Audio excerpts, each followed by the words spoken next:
जय हिंद प्यारे साथियों, मैं आपका जुबैर सर और हम लोग कर रहे हैं एसएससी जीडी 2024 के प्रीवियस ईयर क्वेश्चन। आज हम लोग का सेट है 21 फरवरी 2024 का शिफ्ट तीसरा। चलिए जल्दी जल्दी चलते हैं, क्वेश्चन को हम लोग देखते हैं कि आखिर जो है 21 फरवरी 2024 के तीसरे शिफ्ट में एसएससी जीडी में मैथ के कैसे क्वेश्चन पूछे गए थे। तो सबसे पहले आते हैं पहले क्वेश्चन पे। यहां पे देखिए पहला क्वेश्चन। आपको ये भी हम बता दें कि अभी तक जो है अगर आप और सब वीडियो नहीं देखे हुए हैं, आज हम लोग का सेट सातवां सेट हम लोग कर रहे हैं। इसके पहले 20 फरवरी के चारों सेट और 21 फरवरी के 2 सेट ऑलरेडी हो चुके हैं, तो आप लोग उसको भी जाकर वहां पे देखिए, इसी चैनल पे वो भी उपलब्ध है। ठीक है, चलिए देखते हैं। सबसे पहले जानेंगे कि ये किस चैप्टर से लिया गया। हमारा दो ही उद्देश्य है कि आपको ये पता चले कि किस चैप्टर से क्वेश्चन एसएससी जीडी में ज्यादा पूछे जाते हैं, दूसरा कि कैसे आसान से आसान तरीके से उसको हम बना सके, कमजोर से कमजोर बच्चे को समझ में आ जाए। तो हमारा पहला क्वेश्चन क्या बोला है, थोड़ा जल्दी से पहला क्वेश्चन का जवाब सभी लोग दें, फिर हम लोग इस पे काम करते हैं। सभी लोग थोड़ा पहला क्वेश्चन का जवाब दें, पहला क्वेश्चन का जल्दी जल्दी सभी लोग जवाब दें।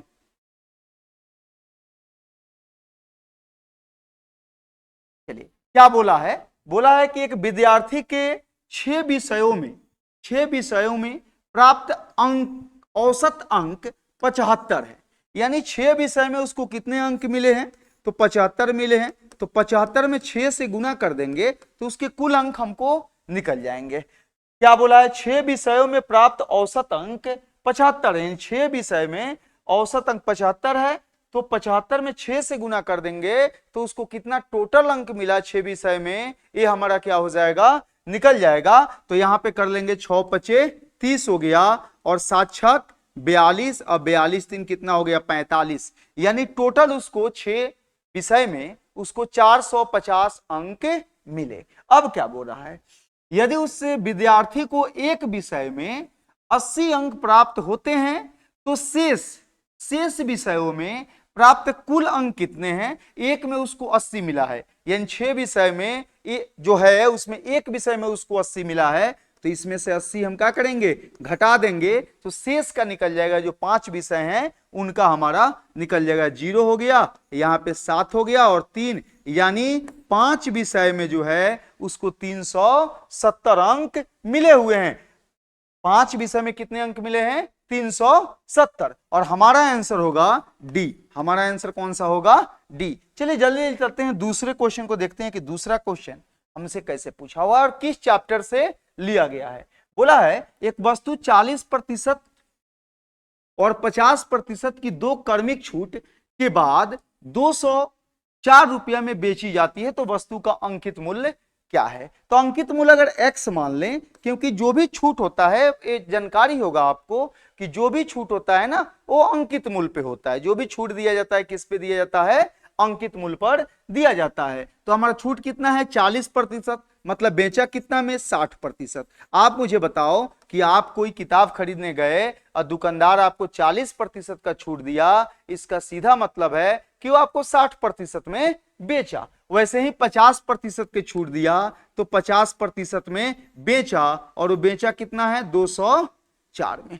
तो यहां से अगर हम देखते हैं तो 0 से 0 गया, ये 0 से ये 0 गया, 5 से कटाते हैं तो 20 हुआ, 3 हो जाएगा और ये हो जाएगा हमारा 10। 3 से इसको अगर कटाते हैं तो 6 तिरका 18 हो गया और 8 तिरका 24 हो गया, और यहाँ पे 10 है तो x बराबर हमारा हो जाएगा 680। और यही हमारा क्या है, अंकित मूल्य है 680। यानी हमारा आंसर हो जाएगा बी। हमारा आंसर हो जाएगा बी, यानी 680। चलिए अगर चीजें आपको समझ में आ रही है तो कमेंट में सभी लोग जल्दी जल्दी बताएं कि यस सर हमको चीजें समझ में आ रही है। ठीक है, चलिए देखते हैं तीसरे नंबर क्वेश्चन क्या बोला है। बोला यदि समकोण त्रिभुज की सबसे लंबी भुजा, कोई समकोण त्रिभुज है, तो समकोण त्रिभुज के बारे में आप लोग जानते हैं कि एक कोण इसका 90 डिग्री का होगा। ये हमारा क्या होता है, कर्ण होता है।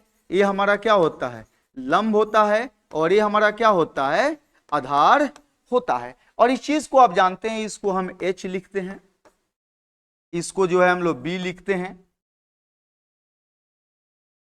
और इसको जो है हम लोग क्या लिखते हैं, P लिखते हैं। और आप लोग एक चीज को जानते हैं कि H बराबर होता है √p² plus B square. B बराबर हमारा होता है root under H square minus P square. अब पी बराबर होता है root under H square minus B square. ठीक है, ये चीज सभी लोगों को पता है, समकोण त्रिभुज के बारे में ये जानकारी सबको पता है, इतना सबको जानकारी है। अब हम क्वेश्चन पे आते हैं कि हमारा क्वेश्चन क्या बोला है।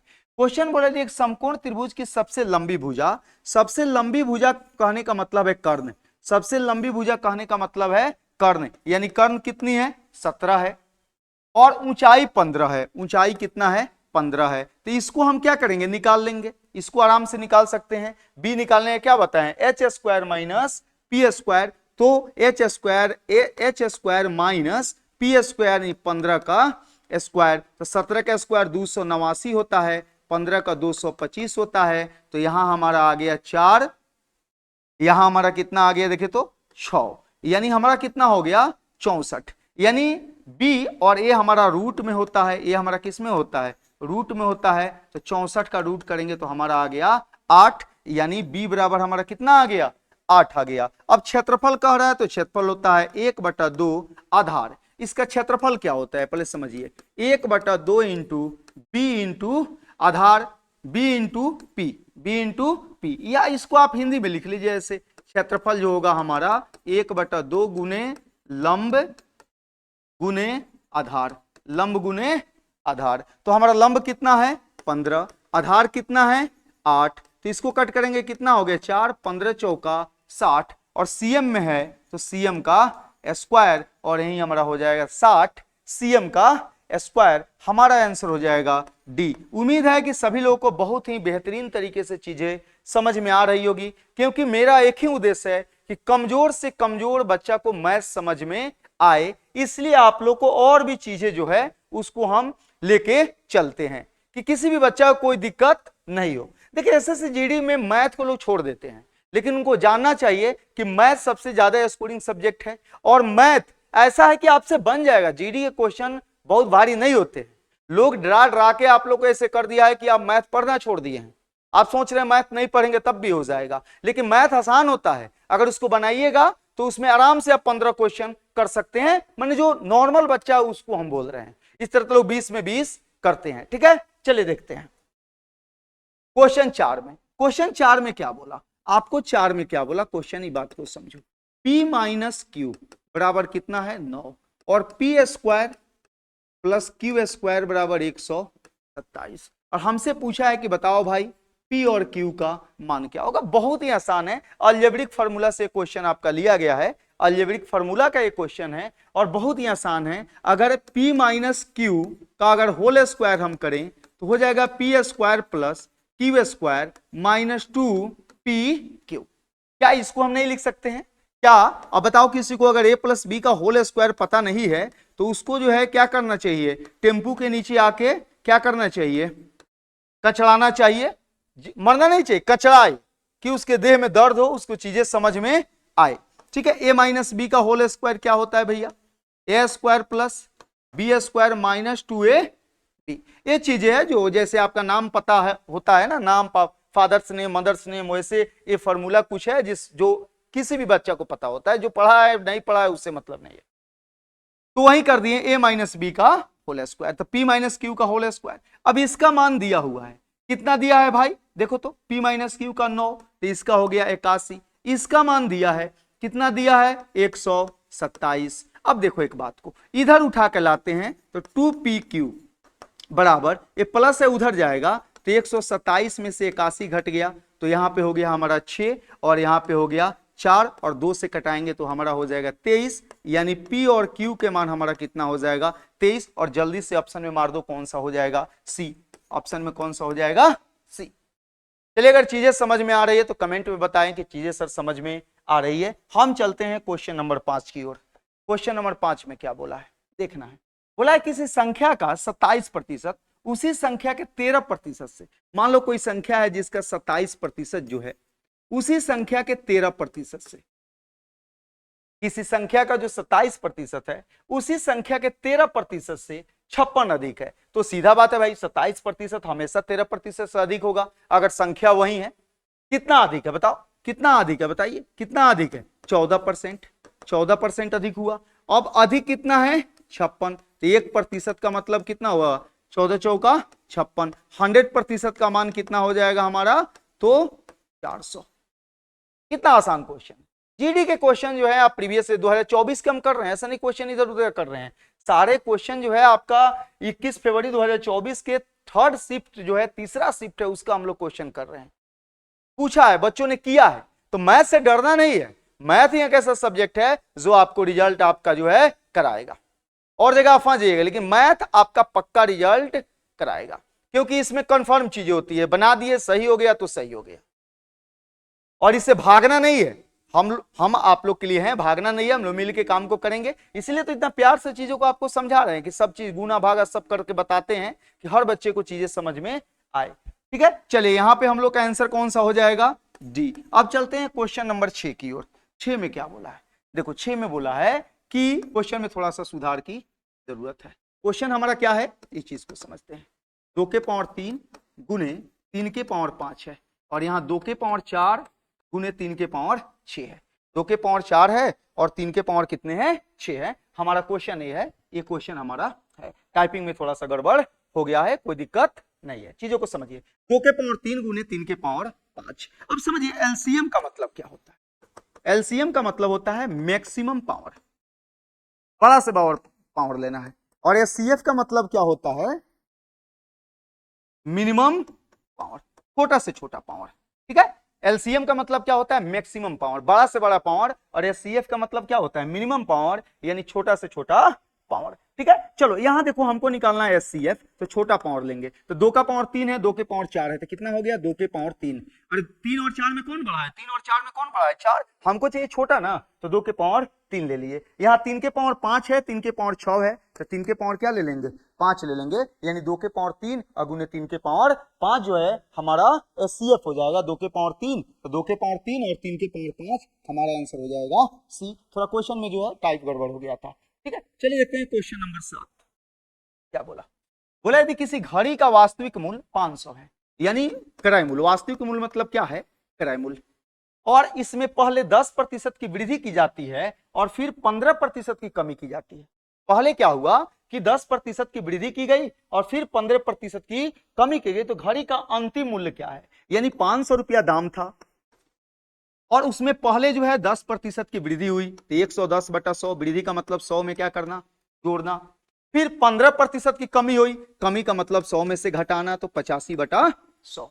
मान लो कि 500 दाम है, 10% का वृद्धि हुआ तो 110 बटा 100 गुने 15% का कमी हुआ, 15% कमी हुआ तो 85 बटा 100। तो यहां से एक जीरो कट गया, यहां से ये जीरो गया और यहां से ये जीरो गया। अब इसको हम देखें तो ये 5 से कटाए तो ये हमारा कितना हो गया 2 हो गया। अब देखिए 11 पचे 55 हुआ, 11 अठे 88, 88 में 5 जोड़ेंगे तो हमारा हो जाएगा 93, और बटा में हमारा कितना है 2 है। अब 2 से कटेंगे इसको तो 4 दूना कितना हो गया 8, 6 दूना 12, 7 और 5 यानी 467.5 रुपया अंतिम मूल्य हो जाएगा। घड़ी का अंतिम मूल्य जो हमारा हो जाएगा वो 467.5 रुपया हो जाएगा, और आंसर हमारा हो जाएगा सी। हमारा आंसर हो जाएगा सी। ये प्रॉफिट एंड लॉस का हमारा क्वेश्चन था। ठीक है, प्रॉफिट एंड लॉस का हमारा क्वेश्चन है। चलिए देखते हैं क्वेश्चन नंबर 8। क्वेश्चन नंबर 8 देखते हैं कि आखिर क्वेश्चन नंबर 8 क्या बोल रहा है।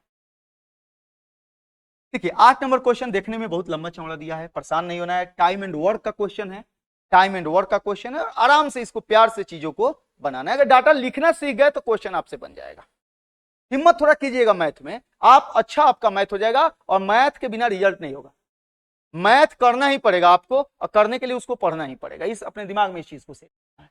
सीमा, सीमा है किसी काम को 120 दिन में करती है। अंजलि उसी काम को 144 दिन में, अंजलि 144 दिन में करती है। और सोनिया जो है, सोनिया उसी काम को, ये हमारा कौन है सीमा है, ये हमारा कौन है अंजलि है, और ये हमारा कौन है सोनिया है। सोनिया और उसी काम को 180 दिन में करती है। अब टोटल वर्क निकालने के लिए क्या करेंगे हमको बताइए। टोटल वर्क निकालने के लिए क्या करेंगे, सबको पता है इसका एलसीएम लेंगे। टोटल वर्क निकालने के लिए हम क्या करेंगे, जो भी समय है उसका हम क्या करेंगे एलसीएम लेंगे। तो टोटल वर्क आ जाएगा हमारा 720, 120, 144 और 180 का एलसीएम आ जाएगा 720। 20। तो यहां पे देखिए, अब देखिए कार्य क्षमता निकालने के लिए टोटल वर्क में समय से भाग देते हैं। टोटल वर्क में समय से भाग देते हैं तो 720 में 120 से भाग देंगे तो कितना हो गया 6, 144 से भाग देंगे तो कितना हो गया 5, 180 से भाग देंगे तो कितना हो गया 4। यानी जो सीमा है उसकी कार्य क्षमता 6 है, अंजलि है उसकी कार्य क्षमता 5 है, सोनिया है उसकी कार्य क्षमता 4 है। कार्य क्षमता का मतलब होता है एक दिन में किया गया काम। कार्य क्षमता का मतलब होता है एक दिन में किया गया काम। अब देखिए क्या बोल रहा है, यदि वे तीनों उस काम को साथ मिलकर करते हैं और उन्हें 3300 रुपया का भुगतान किया जाता है तो भुगतान में अंजलि का हिस्सा क्या है। अच्छा, अंजलि कितना काम करती है, पहले देखिए अंजलि कितना काम करती है 5, किसमें टोटल काम कितना है 6 4 10 5 15, यानी अंजलि 15 काम अगर है तो उसमें 5 काम करती है। अंजलि 15 काम में कितना काम करती है 5 काम करती है। तो जितना काम करेगी उतना ही ना मजदूरी मिलेगा, और जितना काम करेगी उतना ही ना मजदूरी मिलेगा। टोटल मजदूरी कितना है 3300, तो 3300 से गुना कर देंगे, 5 3 15 और 3 से गुना करेंगे तो 1100 रुपया हमारा क्या हो जाएगा, आंसर हो जाएगा 1100 रुपया हमारा आंसर हो जाएगा। मतलब अंजलि को जो मिला वो हमारा कितना मिल गया 1100 रुपया मिल गया। अब मान लो कि इसमें जो है अगर सीमा का पूछे, सीमा का पूछे तो क्या करते, सीमा को कितना मिल काम कर रही है 6, कितना काम में 15 और गुने 3700 कर लेते। अगर मान लीजिए कि आपसे किसका पूछे, सोनिया का पूछे, तो सोनिया का कैसे निकालेंगे, ये देखो सोनिया कितना काम करती है बताओ, 4 काम करती है, कितना में 15 में, और गुने कितना कर लेंगे 3300 कर लेंगे। यानी किसी का भी आप निकाल सकते हैं, उसमें कोई दिक्कत नहीं है। उम्मीद है कि सभी लोगों को बहुत ही अच्छा तरीका से समझ में आया होगा। अब चलते हैं क्वेश्चन नंबर 9 की ओर। अगला क्वेश्चन देखते हैं कहां से लिया गया है। बोला है मिश्रण से है, एक मिश्रण में अम्ल और पानी का अनुपात, अम्ल है और यहां पे हमारा क्या है पानी है। बोला है कि मिश्रण में अम्ल और पानी का अनुपात जो है 7:4 है, यानी अम्ल 7 है तो पानी हमारे कितने हैं 4 है। बोला ये इसमें 2 लीटर पानी मिला दिया जाए तो अम्ल और पानी का अनुपात 7:5 हो जाता है, 7:5 हो जाता है। तो मिश्रण में अम्ल की मात्रा कितनी है। सब पहला सेट में भी ऐसा क्वेश्चन था। सेट करने से फायदा होगा ना, क्वेश्चन का पैटर्न आपको पकड़ में आएगा, कैसे कैसे क्वेश्चन एग्जाम में पूछे जाते हैं। इसलिए लास्ट तक वीडियो को आप लोग देखिएगा। और भी वीडियो है सेट 1 2 3 4 5 6, उसको भी जाके आप देखिए, बहुत फायदा होगा। अब देखिए पहले भी अम्ल 7 था, अभी अम्ल 7 है, अम्ल में कोई चेंज नहीं आया है। पानी में चेंज आया है, कितना आया है 1, जब 1 आया है तो लीटर में कितना आया है 2 लीटर, यानी 1 का मान 2 है। पानी पहले भी अम्ल 7 था, आज भी 7 है। पानी 4 था 5 हुआ, यानी पानी 1 बढ़ा तो 1 बढ़ा तो कितना बढ़ा 2 लीटर। आपसे पूछा है मिश्रण में अम्ल की मात्रा क्या है, तो अम्ल कितना है 7, तो 7 दूना 14 लीटर, यानी अम्ल हमारा कितना हो जाएगा 14 लीटर। 1 का मान कितना है 2 लीटर, तो 7 का मान कितना होगा भैया 14 लीटर, और हमारा आंसर हो जाएगा बी, हमारा आंसर हो जाएगा बी। चलिए अब तो हम लोग देखते हैं अगला क्वेश्चन। हमारा क्वेश्चन है 10 नंबर, और क्या कह रहा है। बोला है एक कुर्सी का अंकित मूल्य उसके क्रय मूल्य से 10% अधिक है। यानी हमारा अगर क्रय मूल्य और अंकित मूल्य के बारे में बात किया है तो यहां पे बोला है कि हमारा अंकित मूल्य हुआ, ये हमारा क्या हुआ क्रय मूल्य हुआ। बोला है एक कुर्सी का अंकित मूल्य उसके क्रय मूल्य से 10% अधिक है। तो क्रय मूल्य हमारा कितना है 100 है, तो इसका अंकित मूल्य कितना होगा 110। अगर क्रय मूल्य हमारा 100 है तो इसका अंकित मूल्य कितना होगा 110। अब यहां पे मामला समझिए, यदि 11 रुपया की छूट देने के बाद कुर्सी 132 रुपया में। अच्छा एक बात बताना भाई कि अगर तुमको 300 रुपया में कोई किताब दे रहा है और 200 का छूट दे रहा है, इसका मतलब किताब का दाम है कितना 500, यानी यही तो हमारा अंकित मूल्य होता है, और यही तो हमारा क्या है विक्रय मूल्य है, यही तो हमारा क्या है छूट है। अरे समझो भाई, चीजों को समझो। यहां पे क्या बोला, मान लो कि 200 रुपए के छूट दिया और 300 रुपए में बेचा, तो उसका अंकित मूल्य कितना था 500 रुपया, उसका अंकित मूल्य कितना था 500 रुपया। यानी हम लिख सकते हैं कि अंकित मूल्य जो हमारा होता है वो हमारा एसपी, अंकित मूल्य जो होता है एसपी प्लस डी होता है, एसपी प्लस डी होता है। यानी विक्रय मूल्य में अगर छूट को जोड़ देंगे तो हमारा क्या निकल जाएगा अंकित मूल्य निकल जाएगा। यानी कहने का मतलब है विक्रय मूल्य कितना हमारा है 132 और डिस्काउंट हमारा कितना है 11, जोड़ देंगे तो कितना हो जाएगा हमारा 143। यानी अंकित मूल्य 43 है, इसका मान दिया हुआ है 143, यानी 110 का मान दिया है 43। आप ऐसे प्यार से निकाल भी सकते हैं कि 110 का मान अगर 143 है तो हमारा 100 का मान कितना होगा, तो 143 बटा 110 और गुने कितना हो गया 100, ते 0 से 0 कट गया, ये हमारा कितना हो गया 13, यानी लिख सकते हैं इसको आप 130, यानी इसका मान कितना हो गया हमारा 100। अब आराम से चीजों को समझिए। अब क्रयमूल्य हमारा कितना है 130 और विक्रयमूल्य हमारा कितना दिया हुआ है, देखो तो भाई विक्रयमूल्य हमारा कितना था, यहीं पे तो था 132, विक्रयमूल्य कितना है 132, यानी 132। अब क्रयमूल्य 130 है, विक्रयमूल्य 132 है, तो कितना का लाभ हुआ, लाभ देखो 130 रुपए में कोई चीज खरीदा है और 132 में क्या किया है बेच दिया है, इसका मतलब है कि 2 का लाभ हुआ। और किस पे लाभ हुआ तो 130 पर, और गुने हमारा कितना हो गया 100%, और ये हमारा क्या था लाभ। तो यहां से 0 से 0 हमारा कट गया, ये हो गया हमारा 20/13, और या इसको हम निकाल सकते हैं 13 एकम 13 कितना हो गया 7 हो गया, 70 हो गया, 13 पचे 65, यानी 1.5%, 1.5%, यानी हमारा आंसर कौन सा हो जाएगा डी, हमारा आंसर कौन सा हो जाएगा डी। चलिए उम्मीद है कि चीजें सब लोग को समझ में आई है। एक बार चीजों को आपको समझ में कम आ रहा है तो इसको एक बार और आप देखिएगा तो और बढ़िया चीजें समझ में आएगी। चलिए क्वेश्चन देखते हैं 11 नंबर क्या बोला है। यदि एक पंखे का विक्रय मूल्य, यानी पंखे का विक्रय मूल्य दिया है, विक्रय मूल्य कितना दिया है 306 और हानि 32% है, हानि कितनी है 32% है, तो पंखे का क्रय मूल्य क्या है, हानि 32% है, हानि कितनी है 32%। एक बात बताओ, अगर एक बात हमको सीधा बताओ आप कि 32% का हानि हुआ है, 32% का हानि हुआ है, इसका मतलब है कि 68% में चीजें बेची गई है। 32% का हानि हुआ है, इसका मतलब है चीजें 68% में बेची गई है, यानी बेची कितनी में गई है 306 में। तो यहां से हम निकाल सकते हैं 100%, यानी क्रय मूल्य हमारा क्या होगा 100%। तो यहां से हो गया 306/68 और गुने कितना हो गया हमारा 100, गुने कितना हमारा हो गया 100। यहां से अगर हम कटाते हैं, अगर कटाते हैं 17 से, तो 17 से अगर 2 से कटाते हैं, 2 से कटा लेंगे तो हमारा कितना होगा, 4 से कटाते हैं, 2 से कटाते हैं तो कितना हो जाएगा हमारा 34, 2 से कटाते हैं तो कितना हो जाएगा हमारा 34 हो जाएगा। अगर इसको हम 2 से कटाते हैं तो 1 हो गया, 5 हो गया, 3 हुआ, 17 9 5300, 9 से हुआ, 17 दूना 34, ये हमारा कितना हो गया 50 और 9 पचे 45, यानी 450 हो जाएगा। यानी हमारा क्रय मूल्य क्या हो जाएगा 450 और हमारा आंसर हो जाएगा सी, हमारा आंसर हो जाएगा सी। देखिए कितना प्यार से प्रॉफिट लॉस का क्वेश्चन है। बोला है यदि एक पंखे का विक्रय मूल्य 306 और 32% हानि, अच्छा 32% हानि होगा तो बेचेगा कितना में 68% में, तो 68% में बेचा तो बेचा कितना में 306 रुपया में। तो 100% मतलब क्रय मूल्य पूछ रहा है तो 100% का मान निकालिए तो आ गया 450, हमारा आंसर होगा सी। चलिए देखते हैं क्वेश्चन नंबर 12। क्वेश्चन नंबर 12 में क्या बोला है, आराम से क्वेश्चन को देखते हैं। क्वेश्चन नंबर 12 किस चैप्टर से लिया गया है और क्या पूछा है। बोला एक विद्यालय में कुल 560 विद्यार्थी हैं, विद्यालय में लड़के और लड़कियों का अनुपात यानी बॉय और गर्ल का जो अनुपात है वो 13:15 है। एक बात को समझिए, 13-15 टोटल विद्यार्थी कितना हुआ, अगर 13 लड़का है तो 15 क्या है लड़की है, यानी टोटल विद्यार्थी हुआ 28 और 28 का मान दिया हुआ है 560।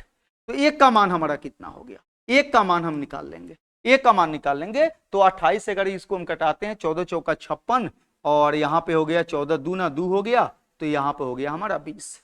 ठीक है, यहाँ पे कितना हो गया हमारा 20, एक का मान हो गया 20, यानी 13 दूना 26, 13 दूना 26 यानी लड़का 260 है, अब 15 दूना 30 यानी लड़की कितनी है 300 है। ये हमको पता चल गया कि लड़का उसमें जो है आपको विद्यालय में 260 है और लड़की हमारा कितना है 300 है। अब क्या बोला है 40, यदि विद्यालय में 40 और लड़कों का दाखिला हो जाता है, 40 लड़का और आ गया, तो 40 लड़का आ गया तो लड़का कितना हो गया 300, तो लड़के और लड़कियों का नया अनुपात क्या होगा, यानी 300 ये भी है और 300 ये भी है, 300 ये भी है 300 ये भी है, तो इनका अनुपात 1:1 होगा और यही हमारा आंसर हो जाएगा, हमारा आंसर हो जाएगा ए, हमारा आंसर हो जाएगा ए। चलिए देखते हैं अगला क्वेश्चन कि 13 नंबर क्वेश्चन हमसे क्या कह रहा है। ये भी टाइम एंड वर्क का क्वेश्चन आ गया, टाइम एंड वर्क का क्वेश्चन आ गया। इसमें क्या बोला है, इस चीज को देखना है। S1 किसी काम को जो है 16 दिन में करता है, S2 जो है किसी काम को जो है 80 दिन में करता है, S3 जो है किसी काम को जो है बोला है कि 80 दिनों में कर सकता है। S3 की सहायता से वह उसी काम को 6 दिन में, सहायता का मतलब कि S1 plus S2 plus S3 तीनों मिल के जो है इस काम को कितना दिन में कर देते हैं, 6 दिन में। बात को समझिए क्या बोला है, बोला है S1 अकेले काम को 16 दिन में, कितना दिन में, 16 दिन में, और S2 जो है हमारा जो यहाँ पे S2 है अकेले उसी काम को 80 दिन में कर रहा है। S3 की सहायता से वे उसी काम को 6 दिनों में पूरा करते हैं, यानी S1 S2 S3 मिल जाता है तो 6 दिन में काम हमारा हो जाता है। तो S3 अकेले उस काम को कितने दिनों में पूरा करेगा, तो सबसे पहले टोटल वर्क निकालेंगे। सबसे पहले टोटल वर्क, टोटल वर्क का मतलब क्या है, इसका एलसीएम। टोटल वर्क का मतलब क्या है, इसका एलसीएम। ठीक है, यहां पे अगर हम एलसीएम देखें तो हमारा हो जाएगा 240। एलसीएम कितना हो जाएगा, 240। यहां पे अगर हम देखते हैं एलसीएम देखें तो 240, क्योंकि इसका तो 80 हो गया, 80 हो गया, 16 25 80 80, और इसको 2 से करेंगे तो ये हो गया कितना, 2 से करेंगे तो ये हो गया 3, और 3 से गुना करेंगे तो 8 3 का 24, यानी 240 हमारा सही है। अब देखो इसको हम देखते हैं कि 16 से कितना होगा, 16 से भाग देते हैं तो यहाँ पर हो गया 15, 15 छक 90, अब 15 9 कितना हो जाएगा, 24 सही है। यानी S1 एक दिन में कितना काम करता है, 15, यानी इसकी कार्य क्षमता जो है S1 की कार्य क्षमता कितनी है, 15 है। 80 से करेंगे 8 3 का 24, S2 की कार्य क्षमता 3 है। आप मुझे बताओ, एक बात बताओ, इसका हम कार्य क्षमता तो 6 से क्या करेंगे, आपको पता है ना कि टोटल वर्क में समय से भाग देते हैं तो कार्य क्षमता निकलता है, और कार्य क्षमता का मतलब होता है एक दिन का काम। इसको हम करेंगे तो 6 चौका 24, यानी कितना हो गया, 40। ठीक है, अब देखिए S1 दिया हुआ है, S1 कितना काम करता है, 5। S2 दिया हुआ है, S2 काम कितना करता है, 3। 15 3 कितना हो गया, 18। 15 S1 किया, 3 किया, 18 हुआ। तो और चीज 22 से ही ना करेगा, अरे भैया तीनों मिलके 40 वो काम कर रहा है एक दिन में, तीनों मिलके। जैसे S1 15 कर रहा है, S2 3 कर रहा है, तो 15 3 18, दोनों मिलके 18 को करेगा, तो 22 को ना करेगा, तब ना 40 को होगा। अब से क्या बोल रहा है, S3 उसी काम को कितने में, तो काम कितना है 240, और ये कितना कर रहा है 22। ठीक है, तो S3 का काम हम निकालते हैं कि पूरे काम को कितने दिन में करेगा, तो ये हमारा हो गया 120, और इसको कटाएंगे तो हो गया 11, यानी 120 बटा 11 दिन हमारा आंसर होगा, और हमारा ऑप्शन होगा डी। हमारा ऑप्शन कौन सा होगा, डी। टाइम एंड वर्क का क्वेश्चन कम से कम 1 से 2 रह रहा है, ठीक है, हर सेट में। चलिए देखते हैं अगला क्वेश्चन, 14 नंबर क्वेश्चन क्या। देखो भाई वही सिंप्लीफिकेशन, सिंप्लीफिकेशन में क्या बोला है, इस चीज को देखना है। 289 भागा यहां पे 68 भागा 4 गुने 14 प्लस 2 गुने 6 माइनस 9। ये हमारा क्या है क्वेश्चन, ये हमारा क्या है क्वेश्चन। अब देखो इसको बनाएंगे कैसे, सबसे पहले किसका काम करना है, ब्रैकेट का, यानी ब्रैकेट में ही है सबसे पहले, हमारा ब्रैकेट में ही है। ब्रैकेट में सबसे पहले काम किसका करेंगे, गुना का। तो 6 दूना 12, 12 जोड़ेंगे तो कितना हो जाएगा, देखो 6 दूना 12, 12 जोड़ेंगे तो कितना हो गया 26, और 26 में से क्या करेंगे 9, 9 को क्या करेंगे घटाएंगे, 6 दूना 12, 14 में 12 जोड़ेंगे तो कितना हो जाएगा 26, 26 में से 9 को क्या करेंगे घटाएंगे, तो यहाँ पे हमारा हो गया 17। यहाँ पे यानी इसका पूरा का मान कितना हो गया भैया, 17 हो गया। अब देखिए मझिला कोष्ठ में आते हैं, तो सबसे पहले भाग का काम करेंगे, तो ये भी हमारा 17, 68 में भाग देंगे 4 से, तो 4 कितना हो गया 17, और 17 में 17 से गुना करेंगे तो हमारा हो जाएगा 289। तो ये 289 था ही, और ये भी हो गया 289, और 289 में 289 से भाग दे देंगे, हमारा हो जाएगा 1, और हमारा आंसर हो जाएगा डी। हमारा आंसर हो जाएगा डी। सभी लोगों को समझ में अगर आ रहा है तो कमेंट में बताएं कि सर यस सर समझ में आ रहा है। ठीक है, चलिए क्वेश्चन देखते हैं 15 में क्या बोला। एक निश्चित धनराशि पर 13% की वार्षिक दर से 5 वर्षों में इतना 2275 रुपया साधारण ब्याज प्राप्त होता है। यानी ब्याज कितना हुआ भैया, ब्याज कितना हुआ आप बताओ जल्दी से, ब्याज कितना हुआ हमारा 2275। ठीक है। रेट कितना है भाई हमारा 13%, समय हमारा कितना है 5 वर्ष, यानी ब्याज 2275 है, रेट 13% है, समय कितना है 5 वर्ष। अब क्या बोला है, तो वह धन राशि क्या है, यानी मूलधन पूछ रहा है। तो मूलधन क्या होता है आपको तो पता ही होगा, मूलधन होता है ब्याज गुने 100 बटा रेट इंटू टाइम। ब्याज गुने 100 बटा रेट इंटू टाइम हमारा क्या होता है, मूलधन होता है। तो ब्याज हमारा कितना है 2275 गुने हमारा कितना हो गया 100 बटा रेट हमारा कितना है 13 और टाइम हमारा कितना है 5। तो इसको 5 से कटाते हैं तो 5 चौका 20 हो गया। ठीक है, 50 25 हो गया, 50 25 हो गया। अगर इसको 13 से हम कटाते हैं तो 13 तिया 39, 13 पचे 65, यानी हमारा कितना मूलधन हो गया 3500 रुपया हमारा क्या हो गया मूलधन हो गया। बेसिक फार्मूला से सारे क्वेश्चन बन रहे हैं, कोई हम टेक्निक कोई ट्रिक अप्लाई नहीं कर रहे हैं, सारे बेसिक फार्मूला से क्वेश्चन बन रहे हैं। हमारा आंसर हो जाएगा 3500, हमारा आंसर हो जाएगा 3500। चलिए आ जाइए 16 में, देखिए क्या बोला, बोला है कि 10,000, यहां पे हमारा मूलधन कितना है 1000, टाइम चक्रवृद्धि ब्याज इतना है, सीआई दिया हुआ है, सीआई दिया है 464.1। बोला है कि 1000 रुपये पे 2 वर्ष के लिए प्राप्त चक्रवृद्धि ब्याज 464.1 है, वार्षिक ब्याज दर कितनी है। वार्षिक ब्याज दर के बारे में बात कर रहा है, वार्षिक ब्याज दर के बारे में बात कर रहा है। इस बात को समझिए आप, वार्षिक ब्याज दर के बारे में बात वो कर रहा है। पिछले सेट में भी ऐसा क्वेश्चन था। यहां पे एक बात बताना मुझे, टाइम 2 वर्ष है, अर्धवार्षिक है, क्या है अर्धवार्षिक, अर्धवार्षिक है, साल में 2 बार लगेगा, तो 2 साल में कितना बार लगेगा 4 बार। साल में अगर 2 बार लग रहा है तो साल में अगर दो बार लग रहा है तो 2 साल में कितना बार लगेगा 4 बार। अच्छा एक बात आप लोग जानते हैं कि मिश्रण बराबर होता है P into 1 plus R by 100 और पावर कितना N। ठीक है, यहां एक फार्मूला, बेसिक फार्मूला, सभी बेसिक फार्मूला से हम कर रहे हैं। तो यहां पे अगर हम ये निकालना हो तो हम क्या करते हैं P प्लस CI, क्या हो जाता है P प्लस CI, यानी दोनों को जोड़ दें तो होगा 1464.1 बराबर मिश्रण बराबर मूलधन, मूलधन कितना है 1000 इंटू 1 प्लस R अब बटा 100 और पावर कितना हो गया 4, पावर कितना हो गया 4। अब देखो थोड़ा कैलकुलेटिव है, कैलकुलेटिव है तो बाई ऑप्शन से इसको बना देंगे, हमारा आंसर हो जाएगा 20%, हमारा आंसर क्या हो जाएगा 20%। चलिए देखते हैं 17 नंबर क्वेश्चन।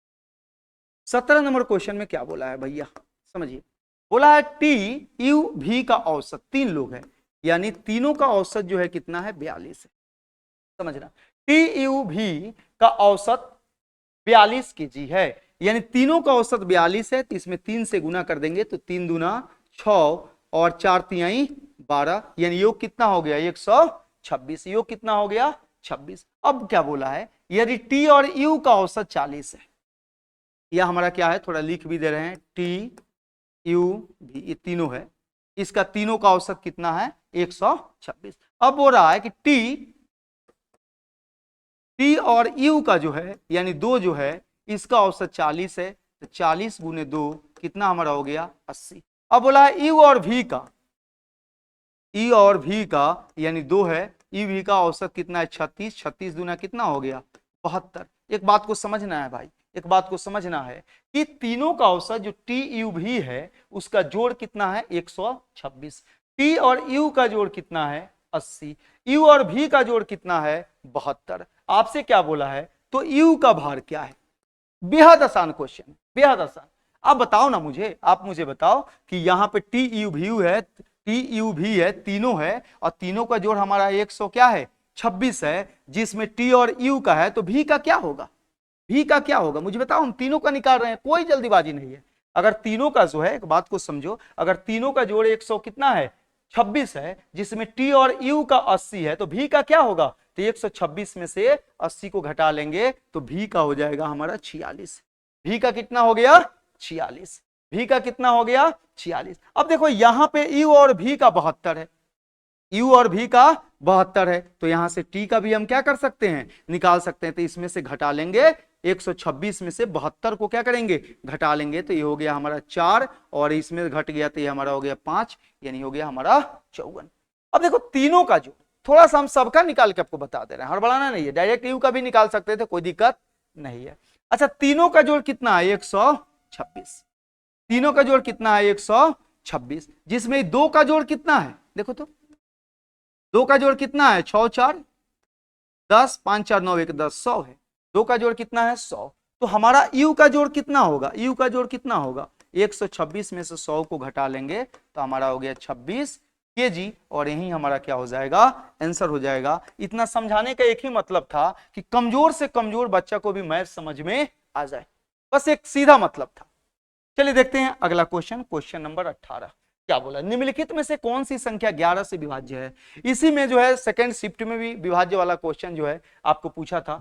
3 ठो है, 91, इतना 91 64 65 89 48 57 89 52, 3 ठो आपको दिया, 4 ठो दिया हुआ है, 4 ठो ऑप्शन दिया है और 11 से विभाज्य पूछ रहा है। तो 11 से विभाज्यता का नियम क्या बताए थे कि X Y Z P Q R है, तो एक अल्टरनेट करके देख लीजिए, x plus Z plus Q जो है इसमें से घटा लीजिए y plus P plus R. अगर इसका अंतर 0 आ रहा है, 11 आ रहा है, तो संख्या 11 का क्या होगा?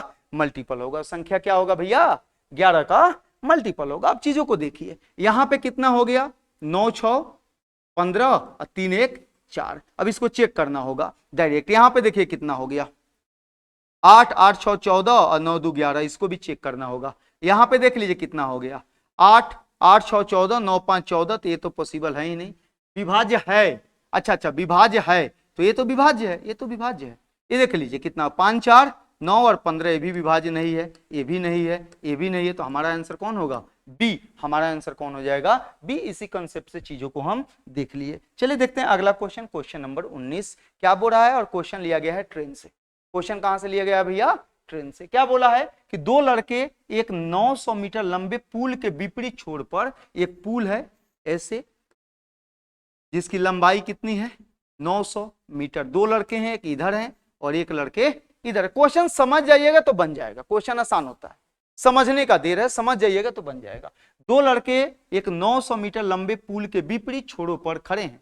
यदि वे क्रमशः 10 मीटर प्रति मिनट, 10 मीटर प्रति मिनट और 8 मीटर प्रति मिनट की चाल से एक दूसरे की ओर चलते हैं, तो एक दूसरे कितने समय में मिलेंगे? मिलने का समय, मिलने का समय। तो मिलने का समय, एक बात को थोड़ा समझ लो, कंसेप्ट को समझ लो यारा कंसेप्ट को समझ लो कि दो लोग हो यहां और यहां, इनके बीच की दूरी अगर d है, एक चल रहा है s1 स्पीड से, दूसरा चल रहा है s2 स्पीड से, तो मिलने का समय होता है उनके बीच की दूरी बटा चालों का योग। अगर विपरीत दिशा में है तब उनके बीच की दूरी बटा चालों का योग। लेकिन वहीं अगर मान लो कि कोई यहाँ पे खड़ा है, s1 स्पीड से जा रहा है, ये s2 स्पीड से जा रहा है, और ये आके यहाँ पे मिल गया, ये आके हमको क्या हुआ? यहाँ पे मिल गया, इनके बीच की दूरी d है, तो मिलने का समय होता है d by s1 minus s2। ये हमारा कब? जब सेम दिशा में रहेगा तब। यहाँ पे कंसेप्ट को देख लो कि अगर दोनों एक दूसरे के विपरीत हो तो उनके बीच की दूरी बटा चालों का योग, और एक ही दिशा में हो तो उनके बीच की दूरी बटा चालों का अंतर, चालों का अंतर। तो यहाँ पे तो मिलने का समय हमारा क्या हो जाएगा? उनके बीच की दूरी बटा चालों का योग, चाल का योग हो गया तो हो गया 18 मीटर, अरे जो प्रति मिनट, 18 मीटर प्रति मिनट। तो यहां हो गया हमारा 900, अब बटा 18 गुने 1 मिनट में कितना हो गया? 60 सेकेंड। ये हो गया मीटर और ये हो गया हमारा सेकेंड। अरे हुआ ना भाई? देखो ना यहाँ पे, समझो तो बात को, बात को समझो भैया, आप समझो, आप समझो, आप यहाँ पे बात को समझो क्या कह रहा है। ठीक है, यहां पे देखिए प्रति मिनट ना है, ये तो प्रति मिनट है, ये तो प्रति मिनट है, मीटर प्रति मिनट। तो मिनट नीचे है तो ऊपर चल जाएगा तो कितना हो गया? 60। तो 18 5 90, यानी कितना हमको हो गया? समय कितना लग गया? देखिए तो 6 5 30, यानी 3000 सेकेंड, 3000 सेकेंड।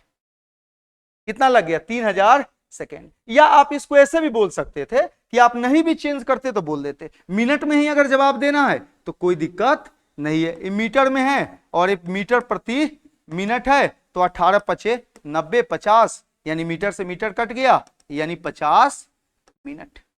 कितना समय लगा? 50 मिनट। और हमारा आंसर कौन सा हो जाएगा? ए। हमारा आंसर कौन सा हो जाएगा? ए। या सेकंड में भी आ गया तो कोई दिक्कत नहीं था, उसको सेकंड से हम क्या करते, मिनट में बदल लेते। ठीक है, चलिए उम्मीद है कि चीजें सब आपको समझ में आ रही होगी। देखते हैं लास्ट क्वेश्चन आज के सेशन का क्या बोल रहा है। बोला एक वस्तु के क्रयमूल्य और विक्रयमूल्य के बीच 120 का अंतर है, यानी क्रयमूल्य विक्रयमूल्य का अंतर 120 का है, यदि लाभ 10% है। देखो यही मेन चीज है, आपको बोल दिया क्रयमूल्य विक्रयमूल्य का अंतर, तो क्रयमूल्य माइनस विक्रयमूल्य आप लिख लीजिएगा आराम से 120, जो हमारा हो जाएगा गलत। बोल दिया वस्तु के क्रयमूल्य और विक्रयमूल्य के बीच का अंतर 120 है, तो आप लिख लीजिएगा क्रयमूल्य में से विक्रयमूल्य घटा लीजिएगा 120, और ये हमारा क्या हो गया? गलत। भैया क्वेश्चन को थोड़ा आराम से पढ़िए। लाभ दिया हुआ है, लाभ। लाभ का मतलब होता है विक्रयमूल्य माइनस क्रयमूल्य, और अंतर का मतलब हमेशा होता है बड़ा में से छोटा को घटाना। अंतर का मतलब होता है बड़ा में से छोटा को घटाना। अंतर का मतलब होता है बड़ा में से छोटा को घटाना। और लाभ हुआ है तो विक्रयमूल्य क्या होगा? बड़ा होगा, और क्रयमूल्य क्या होगा? छोटा होगा। तो लिख सकते हैं विक्रयमूल्य माइनस क्रयमूल्य 120। ठीक है, अब देखिए, अच्छा लाभ का मतलब क्या होता है? उनके बीच का अंतर। अरे लाभ का मतलब क्या होता है? उनके बीच का अंतर। यही ना लाभ है, यही ना 10% है, और 10% का मान कितना है? 120। तो 1% का मान निकालेंगे, 1% का मान निकालेंगे तो कितना हो गया हमारा? 12। 100% का मान निकालेंगे तो हमारा कितना हो गया? 1200। अब क्या पूछा है हमसे, एक बात को समझिए। तो विक्रयमूल्य क्या है? तो क्रयमूल्य ना है भैया, 1 मिनट आ जाइए, ये तो क्रयमूल्य है ना, ये तो नहीं होगा ना, ये तो क्रयमूल्य है। लेकिन हमसे क्या पूछा है? विक्रयमूल्य। हमसे क्या पूछा है?